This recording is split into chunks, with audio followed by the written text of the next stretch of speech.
So I got a new sheep, but I made a bit of a mistake.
So let's go and check on our ewe lambs. They have been very naughty because I'm not using the electric fence. I am using netting, but I'm not using the electric fence because I'm properly scared now that another one's going to get stuck and die. I basically arrive every morning and they're out. I don't know whether they're jumping over. Well, I think Coco jumps over, and I think Cotton pushes her way under. So I do need to spend some more time up here. I'm going to spend some time clearing this pond. This is our second pond restoration project. And because the pasture's right here, if I spend time on the pond, I can turn the fencing on and watch. And hopefully they'll get shocked enough to realise they shouldn't be touching it. So I've started cutting some stuff back. Hello girls. So here they are. Troublesome too, and you can see she is not at all worried about this fencing, are you? Because I've just had to lead it off. It's not a problem with them getting out really. They follow the bucket straight back in. My only issue really is if they get out and Monty also gets out, because then we could have accidental pregnant ewe lambs, which we don't want. I mean, she's probably big enough. Cotton definitely isn't. Cotton is too small. But I just don't like to breed them this young. I don't feel that they're not ready. You know, they are still a lamb. They're not an adult sheep. They're not ready. Even if they're ovulating, even if biologically their body thinks, yes, I'm ready for babies, I think it can cause all manner of problems if you breed them too early. So, what are you doing? You shouldn't be touching that fence. So yes, we need to sort out this electric fence issue. But as I say, I would rather have it off and they come out than they get tangled up like Candy did and pop their clogs. So this here is Connie. And she was actually bought for me by two friends after I lost Candy. They were really gutted. So Fleur and Antonia, thank you. They spent money and they bought Connie. Now Connie is her everyday name, but I must tell you, her pedigree name is, are you ready? This is why possibly you shouldn't always let friends name your sheep. So her name is Princess Candy Bar Consuela Banana Hammock. And a few of you might recognise that name. And if you do, let me know if you can guess where it's from down in the comments. But although it sounds a little bit crazy, it actually makes quite a lot of sense, because Candy is obviously the sheep that I lost. And Consuela actually means to comfort. And they were comforting me by buying me this lovely new sheep.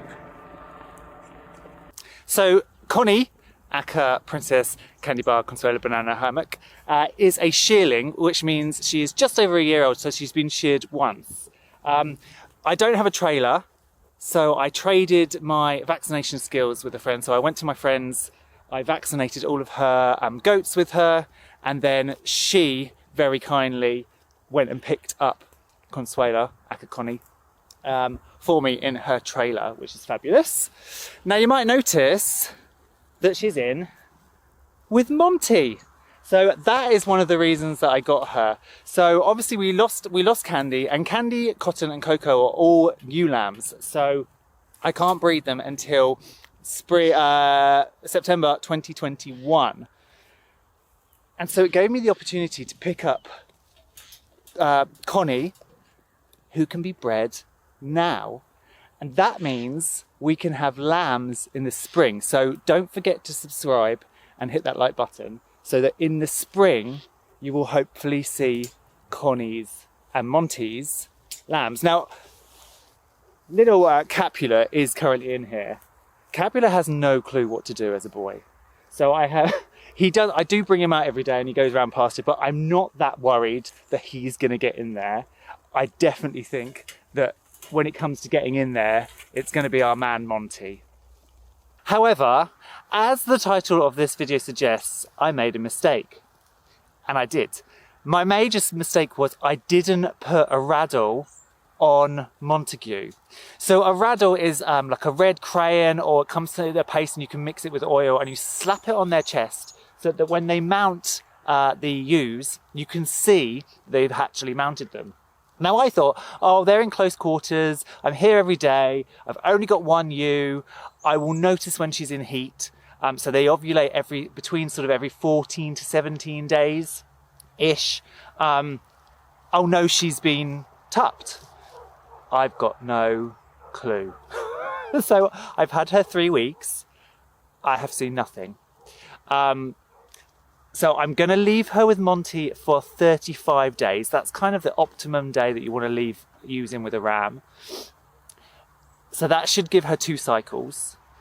So, oops, that was a bad thing to do. And the problem now, of course, is I don't know whether she's pregnant or not. So the only signs we're going to have if Consuela is actually with a child, with lamb, is... It'll be next April now, so about 2, 3, 4 weeks sometimes before she's due, she should start producing milk.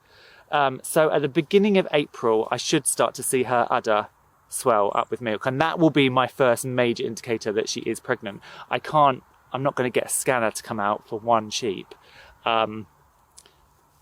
So yeah, so she's going to be in here for 35 days completely. So she's been in here for 3 weeks already. And then she's going to go in with Coco and Cotton out in pasture. And the 2 rams are just going to be kept in here, because I don't want to just keep her in here indefinitely, because it's not good for her. I want her on grass, especially it's not good for her if she is pregnant.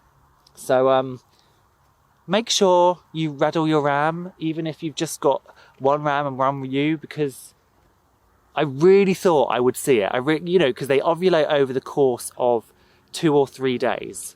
So I really thought I'll see some behaviour. I saw nothing.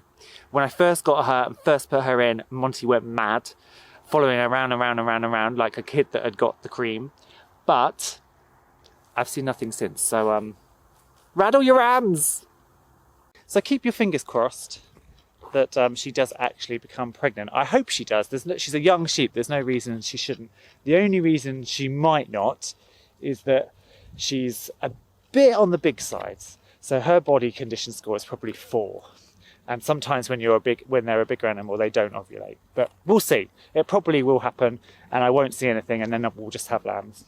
If you've got any questions about lambing and tupping and etc., just ask in the comments, by the way. And I've also got a 101 sheep buying video, which I go through stuff if you're buying sheep, so you can see that up here. So something I've also done is get the polytunnel back up. Now it is broken, so it's busted up here.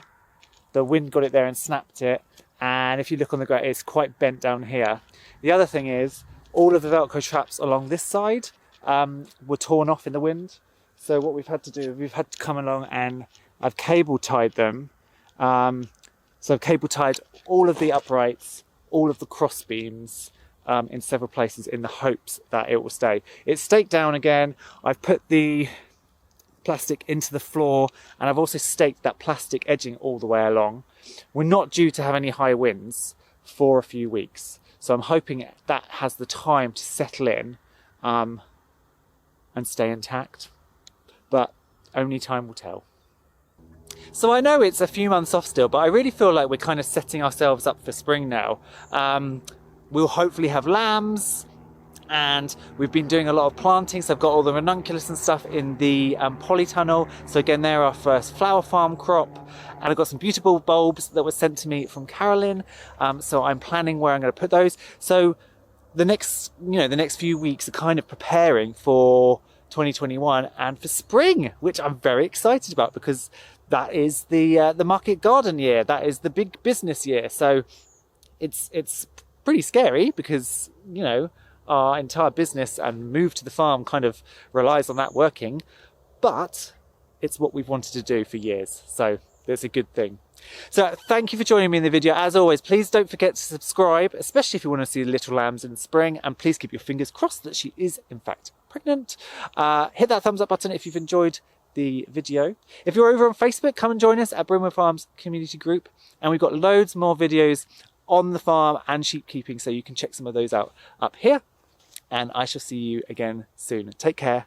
Bye-bye.